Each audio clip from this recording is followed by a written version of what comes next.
Yes, ready, start. We must bear in mind the comparatively recent growth of our industries and the short history of our industrialization. India has been looked upon for ages as a predominantly agricultural country. Those who soar by that statement little realized the wealth of resources that there were available in the country that and which could, if properly tapped and efficiently exploited, place this country in the forefront of industrialized countries of the world. We have, however, to realize that in the process of this industrialization, we have to make up the leeway of decades, nay, centuries. There has never and never can be anything like an industrial revolution in this country which would quickly transform its agricultural economy into a predominantly industrial one. Our industrialization starting at a time of more progressive ideas than characterized the industrial revolution of Europe has naturally to take note of modern ideas of the relationship between employers and labor and between these and the general community. It has also to take note of what would in the context of 18th century conditions be serve handicaps and drawbacks. These naturally place limitations on the freedom of individual initiative and enterprise. They naturally reduces the limits within which personal ability, talent and competence can function. If you add to these complexities those of international finance, trade movements and the big handicap of foreign domination, you have a picture of difficulties which would make even stout hearts tremble. I am glad to say, however, that through the foresight, the spirit of adventure, and the nationalistic favor of our pioneers of industry in the past, and the interest taken in our industrialization by a comparatively small band of industrialists, we have been able to establish centers of industrial installations here and there which form the nucleus of our industrial effort today. There can be no denying the fact that the two world wars have made a tremendous difference to the pace of our progress. The operation of the nationalistic forces in the century has not failed to affect the pace and character of our industrializations.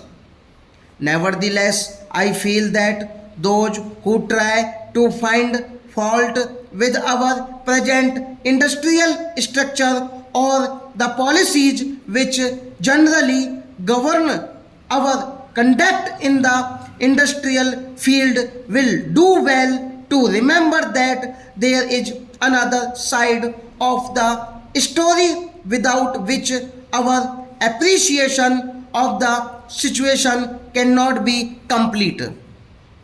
We are today faced with an economic situation without parallel in our history. After the end of the war, we succeeded to an inheritance of substantial foreign balances and a comparatively large cash balance in our own country. Today, we find our foreign balances substantially reduced. What is worse, they are looked up in country which is finding itself in considerable difficulties, and those economic situation is in many respects worse than our own. Our cash balances have also been largely drained away.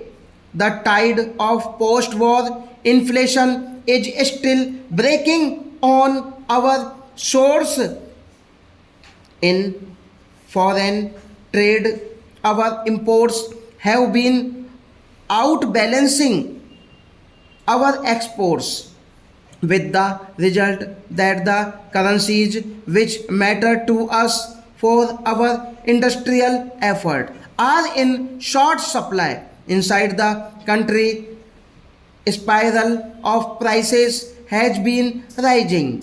There is a high level of taxation, and we have already placed the last but one straw on the proverbial camel's back.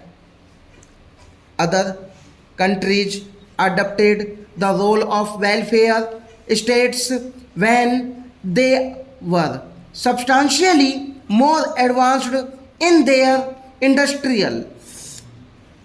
We have adopted that role today when we are hardly on our feet as an industrial country. All this has produced a tremendous strain not only on our national exchequer but also on the capacity of industrialists to help themselves for the future as such.